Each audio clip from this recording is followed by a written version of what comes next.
Hello friends, welcome to New Lessons. Today we will start with a new topic, that is the three-phase circuits. After studying the single-phase AC circuits, now we will go in a more advanced way to these three-phase AC circuits. First of all, let me give you some idea about these circuits. Almost all the electric power generations and most of the power transmission that we see outside or from we get the sources is in the form of three-phase AC circuits. It consists of a generator, transmission lines, loads. The main advantage is more power per kilogram of metal forms a three-phase machine, which is more better and more efficient than the single-phase system. The power delivered to the three-phase load is constant at all time instead of pulling as it does in the single-phase system. So the basic principle is also same which you have learned, that is the Faraday's law. The EMF induced in a circuit is directly proportional to the time rate of change of magnetic flux. That means the rate at which the magnetic flux will change, the flux linkage will change, that will produce an induced EMF in our circuit. It is the relative movement between the coil and the magnet that actually matters, which is the basis of this Faraday's law. Now with the help of Faraday's law, let me explain you which we have learned before in the DC machine, generators, alternators. Whenever a magnetic field is cut by a coil, it induces an EMF, and that EMF is used by us.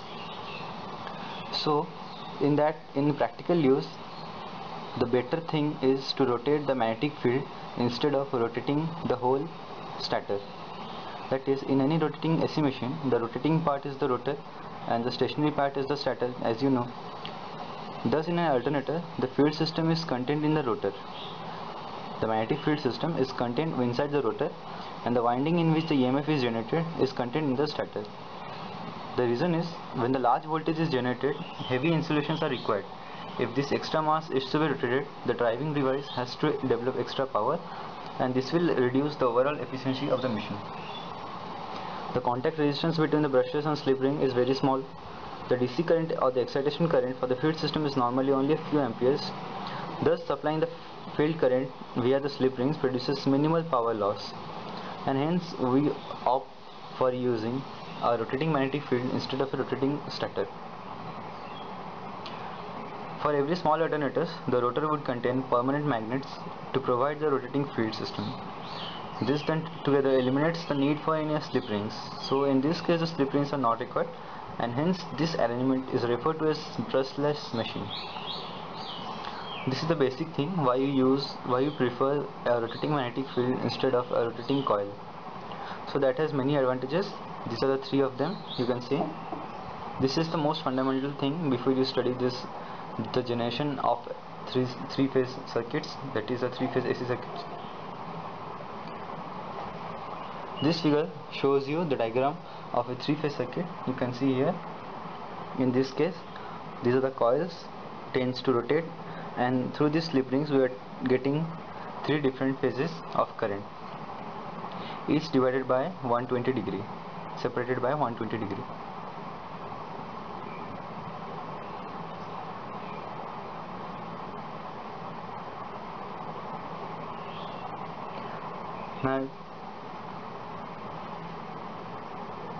Now here you can see this is the pictorial view of the stator and the rotor.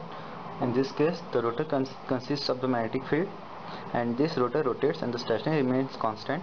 Whenever this rotor rotates, that is the magnetic field rotates, it cuts or gets linkage with the coils of the stator, and hence the EMF is generated in the stator, and we get the three-phase EMF from this part, that is the stator part. You can see from the three poles we are getting a three-phase EMF, three-phase output, and the fourth one is kept as a neutral. So I think you have got little idea about a three-phase generations. Now if we draw a time diagram with the magnitude, we will see how the three phases differ by 120 degree. That is the potential of VAN, VBN and VCN separated each other by 120 degree. These are the time period cycles with respect to the magnitudes. In case of single phase, we will get only the potential of a single line, that is the VAN or VBN or VCN. But in case of three phase, we will get all the three of them at a time. Now this is the three phase voltage sources. It can be of two types, that is star type and delta type.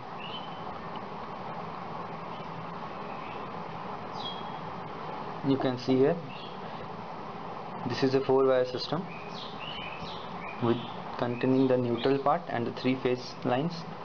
This is the 3-wire system. This is the delta source and that is the star connected source. So these type of sources are required according to our requirement in our daily life, that is on the grid system or the transmission system. Both of them had their own advantages and disadvantages. Now coming to the generation of three-phase voltages and currents. A three-phase generator consists of 3 single-phase generators with voltages and equal amplitudes, and the phase difference is 120 degree. As you have seen before, the phase difference of the three phases differ by 120 degree, but the magnitudes remain the same.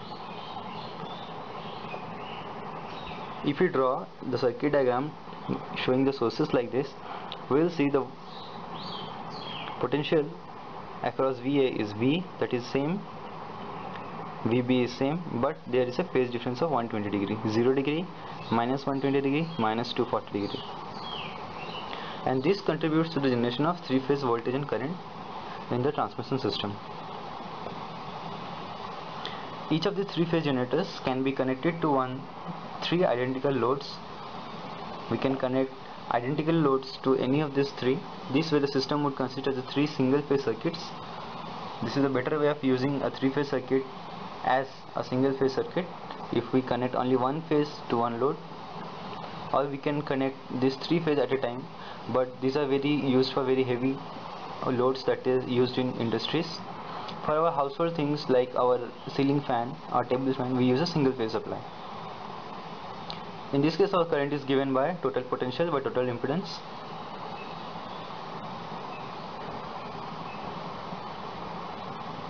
Therefore, the current flowing in each phase is given as, here we have shown a diagram, the potential differences VA, VB and VC, which are 120 degree apart. The current across VA is IA equals to V by Z. In case of calculating or for numerical purpose, we have to use these things. You can see the scientific calculator for using the polar form or the rectangular form required. Generally for addition subtraction we need the rectangular form, and for the multiplication and division we use it as a polar form.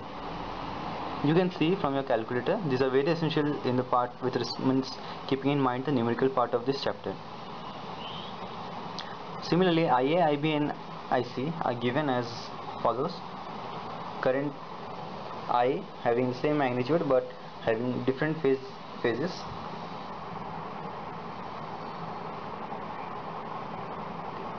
When we connect the negative ground ends of the 3 single generators and loads together, so they have shared the common neutral point. This you can see they are sharing the common neutral point across IN. These are some basic things regarding three-phase supply and the loads in which they can share the same common ground.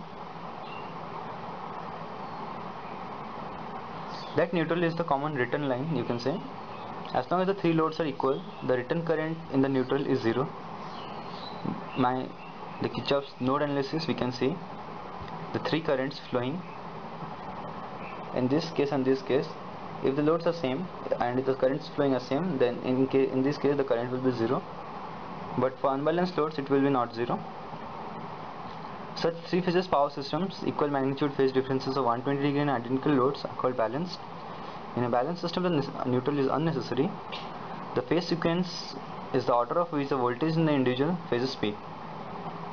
There are various phase sequence. We can see this is the phase of A, B and then C. In this case we consider it as A, C and B. Now there are two types of connections in the three-phase circuit, as I have said you before, that is a delta and the star connection. The first one is the star connection and the second one is a delta connection. The star connection can be used both as a 3-wire or 4-wire system. If we get a neutral wire, it is a 4-wire system, but without this neutral, it's a 3-wire system. Each generator and each load can either be star or delta or any mixed of star delta connection in our power system. The basic quantities are the voltage and current in the given phase. The line quantities are voltages between the lines and the currents in the lines connected to the generators. The phase quantities consider the voltages and current in the given phases.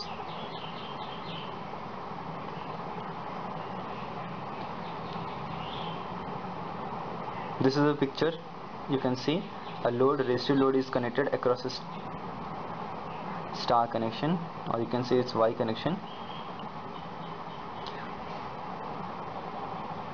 Always remember, a phase line along with a neutral can act as a single phase. So in this case we can use 3 different separate single phases, but for heavy loads we can use it also as a 3-phase supply. So this is the main advantage of 3-phase AC circuits or the supplies.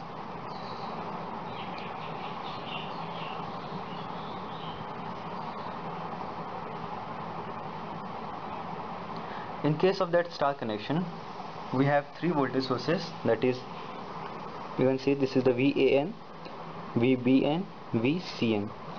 Considering the 3 terminals as A, B and C, the same potential difference is across all the 3, but they are differing with a phase of 120 degree each from each other. Now, taking help of some numerical analysis, we will see this VN is given as V phi 0 degree, VBN is given as V phi minus 120 and V phi minus 140 respectively for VCN also. So these are the 3 voltage sources, that means the 3 equal voltage with some phase differences of 120 degree. So let us assume a resistive load, and hence we will end up with a current, that is IA, IB and IC across the 3 wires. IA is given as V phi 0 degree by the net impedance across, and hence we get the current as the magnitude of current remaining the same, the phase differences differ by 120 degree. The current in any line is the same as the current in the corresponding phase. This is the main thing you need to remember. In case of star connection or the Y connection, the current in any line is the same as the current in the corresponding phase. So the line current is equals to the phase current. You need to remember this for the numerical part as along with the basic concept thing, that is, in case of Y connection, the line current is same as the phase current. So the voltages are VAB can be written as VA minus VB, that is the difference of 2 voltages.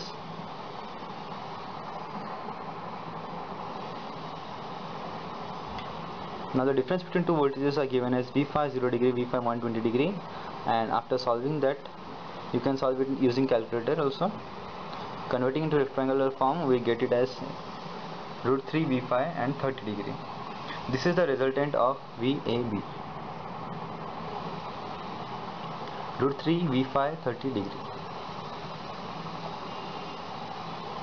Similarly, the magnitudes of the line to line voltages and to the neutral to line voltages are related as VL equals to root 3 of V phase.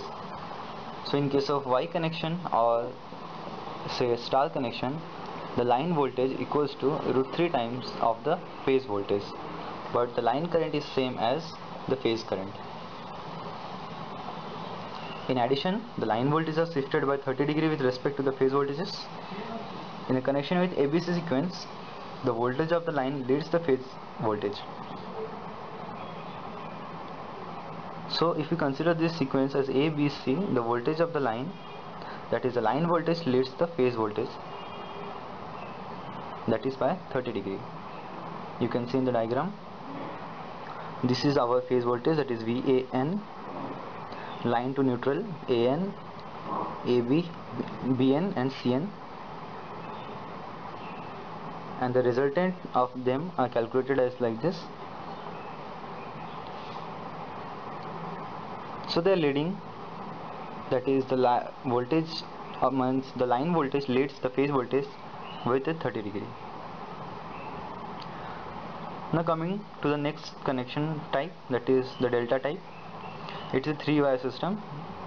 In this case the current flows in a circular manner, so the third harmonic components are present. They are allowed to flow in this case, that is a delta connection. Similarly, here we have 3 voltage sources along with 3 current sources, 3 voltage sources, and irrespective we get the 3 current sources. V by Z, that is the formula for current.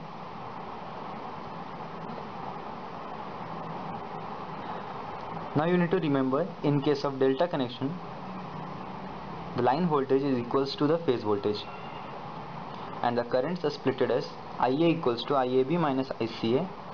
You can see from the diagram also, the line voltages is equal to the phase voltage, and the current is flowing in a circular manner. So by nodal analysis we have seen IA equals to IAB minus ICA. It can be solved using simple mathematics, converting to rectangular form, and finally we get the current as √3 I phase and angle is minus 30 degree. That is the load current or the line current. IL is the line current. Line current is equals to √3 times of the phase current. So here we can differ the two types of connections, that is the star connection and delta connection. Again I want to review. In case of star connection, line current is equals to the phase current, and line voltage is equals to √3 times of the phase voltage. But in case of delta connection, we have both the voltages same, that is the line voltage equals to the phase voltage, but line current is equals to √3 times of the phase current. So this is the respective diagram for delta connection. For the connections of ABC phase sequence, the current of the line lags the corresponding phase current by 30 degree. But if we consider the connection with ACB phase sequence, the line current leads the corresponding phase current by 30 degree. These are some phasor analysis. We will discuss how to draw this phasor in our next video. So this was all about the generation of 3-phase supply, the types of connection, that is star delta connection. In our higher semesters you will read about the mixed type connections used in power system and some idea about the phasor. Thank you.